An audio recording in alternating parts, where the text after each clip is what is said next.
कक्षा 2 विषय हिंदी पार्ट 2 मेरा परिवार।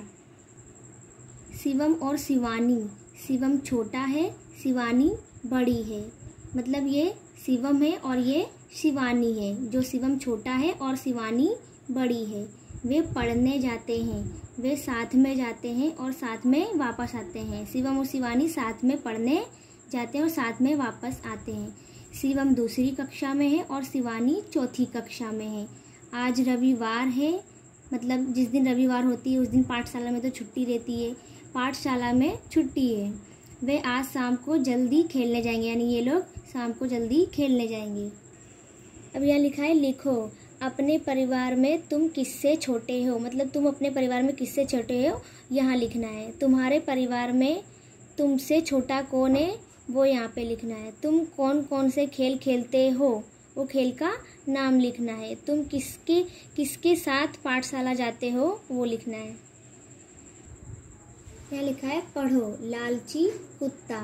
एक कुत्ता था, वह कहीं से एक रोटी ले आया। वह रोटी खाना चाहता था। कहाँ बैठकर खाए वह रोटी। रोटी खाने के लिए वह स्थान ढूंढ रहा था। कुत्ता सुनसान जगह में बैठकर रोटी खाता है। कुत्ता सुनसान जगह पर एक जगह बैठकर रोटी खाता है। रोटी को मुंह में दबाए वह कभी इधर जाता तो कभी उधर जाता। उसे कुछ कुत्तों ने देख लिया। उन्हें भी भूख लगी थी। वह उन्हें देखकर भागने लगा। वे कुत्ते उसके पीछे भागने लगे। वह और तेज दौड़ा। वह गांव से बाहर भाग गया। अब वे कुत्ते बहुत पीछे रह गए। कुत्ता नदी के पास पहुंचा। नदी पर एक पुल था। उसने सोचा कि यह वे कुत्ते फिर आ जाएंगे। वह पुल के पार जाकर रोटी खाएगा। उसे उन कुत्तों का डर भी नहीं रहेगा। वह पुल पार करने लगा। वह पुल के बीच में रुका। उसने पीछे देखा। उसका ध्यान पानी पर गया। वह पानी में झांकने लगा। उसे अपनी परछाई दिखाई दी। कुत्ता पानी में झांकने लगा जिससे कुत्ते को अपनी ही परछाई पानी में दिखने लगी। उसने सोचा कि पानी में एक कुत्ता और है। उसे लगा कि पानी में एक और कुत्ता है। उसके पास भी रोटी है। यदि मैं उसकी रोटी छीन लूं तो मेरे पास दो रोटियां हो जाएंगी। दोनों रोटियां खाकर चैन की नींद सोऊंगा। उसने नदी में फिर झांका। अब वह रुका नहीं। कुत्ते पर झपटने के लिए वह भौंका। भौंकते ही उसके मुंह से रोटी छूट गई। मतलब जो कुत्ते के मुंह में रोटी थी उसने भौंका तो जो उसके मुंह में रोटी थी वो नदी में छूट गई। वह फिर भौंका पर उसकी अपनी रोटी भी उसे ना मिली। उसने नदी में फिर झांका। उस कुत्ते के मुंह में भी रोटी ना थी। अब उसे पता चला कि वह उसकी ही परछाई थी। दूसरी रोटी के लालच में उसकी अपनी भी चली गई। मतलब दूसरी रोटी के लालच में उसकी अपनी भी रोटी चली गई। लालच करना बुरी बात है। उसने मन में सोचा अब वह कभी लालच नहीं करेगा। आधी छोड़ पूरी को धावे, आधी मिले ना पूरी पावे। यानी वो आधी रोटी को छोड़कर पूरी रोटी की ओर भागता है जिससे उसे ना आधी रोटी मिलती है ना ही पूरी रोटी प्राप्त होती है। अब लिखा है वर्गीकरण। यानी कि यहाँ पे लिखा है अलमारी, सब्जी, बैलगाड़ी, साड़ी, दवा, माला, चाबी, चश्मा, बस्ता, पानी, साइकिल, कलम, गेंद, दीपक, चद्दर, खिलौना, कोट, कंपास, कैंची, किताब, गिलास, कागज, रबर, थाली। अब यहाँ लिखा है पहेली चर्चा कीजिए। अब ये लिए औरत है। इस औरत को क्या चाहिए इसमें से, तो इस औरत को यहाँ पर कंगन चाहिए, तो इसमें यहाँ पे हमको रास्ता बनाना है। और ये आदमी को चाबी चाहिए, और दादाजी को बुक चाहिए, और दादी जी को चश्मा चाहिए, और इस लड़के को बल्ला चाहिए, और इस लड़की को फ्रॉक चाहिए, जिसका हमको रास्ता बनाना है।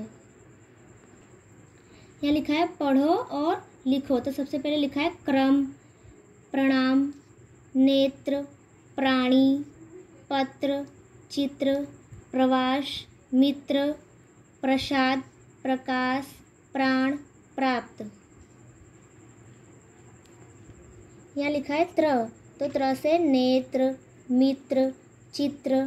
फिर लिखा है प्र, तो प्राप्त, प्राण, प्राणी। फिर लिखा है ब्र, तो ब्रश, ब्रेड, ब्रेसलेट। फिर यहाँ लिखा है क्र, तो क्रम, कैंची, क्रश। अब यहाँ लिखी है पहेली, तो सबसे पहले लिखा है चक्र, तो हमें चक्र की ओर मिलाना है।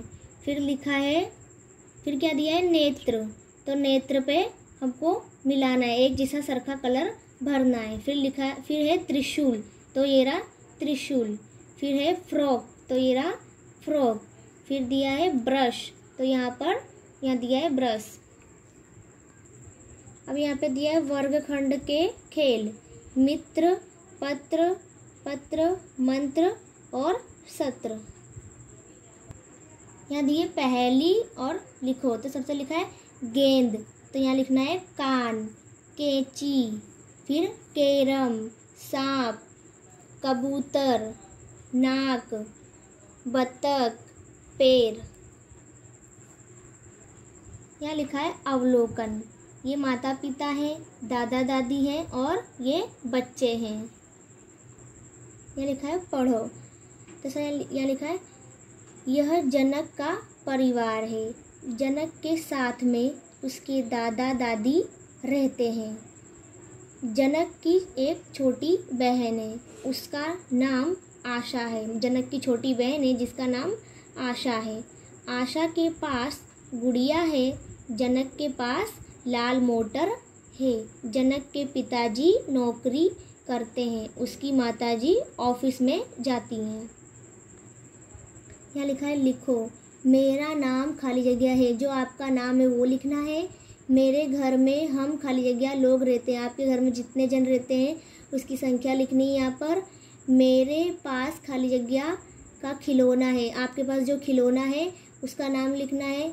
मेरे खिलौने का रंग खाली जगह है, आपके खिलौने का जो रंग है उस रंग का नाम लिखना है। यहाँ लिखा है पढ़ो, तो दीपावली की छुट्टियों में हम आबू गए थे। मेरे दादा दादी भी हमारे साथ थे। बुआ मीठे गुलाब जामुन लाई थी। चाची हमारे खेलने के लिए खिलौने लाई थी। छोटी बहन को सबने खूब खिलाया। छोटी बहन को खेलने में खूब मज़ा आया। चाचा ने हमको अलग अलग मंदिर दिखाए। उन्होंने हमें बहुत हंसाया और हमको हंसते देखकर माता पिता भी बहुत खुश हुए। अब लिखा है कहानी। मेजर चेतन सी। भीषण सर्दी पड़ रही थी। 5000 मीटर की ऊंचाई पर स्थित रेंजनगल पहाड़ी भी उस सर्दी से मानो कांप रही थी।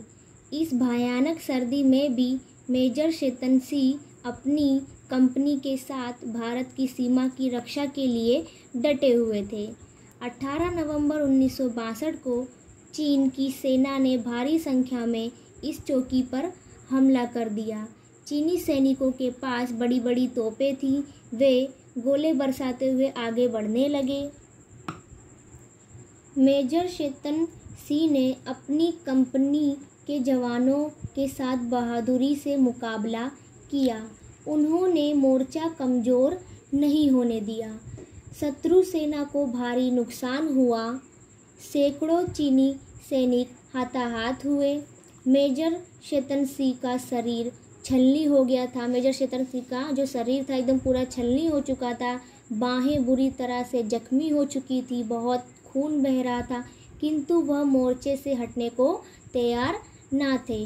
उनके साथियों ने कई बार कोशिश की कि उन्हें अस्पताल भेज दे, मतलब उनके सैनिक, मतलब जो उनके साथी थे उन्हें अस्पताल भेजना चाहते थे, लेकिन वह अड़िग रहे। उन्होंने शत्रु से लड़ते हुए वीर गति प्राप्त की। मेजर शेतनसी से प्रेरणा पाकर उनकी कंपनी एक एक जवान अंतिम सांस तक लड़ता रहा। कुमाऊं रेजिमेंट के वीर मेजर शेतनसी को अटूट साहस के लिए मरणोपरांत परमवीर चक्र प्रदान किया गया।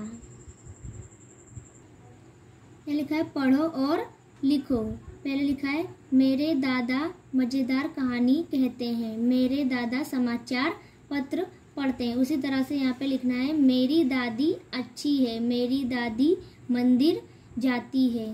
तीसरा लिखा है मेरी मम्मी सुबह जल्दी उठती है। मेरी मम्मी खाना अच्छा बनाती है।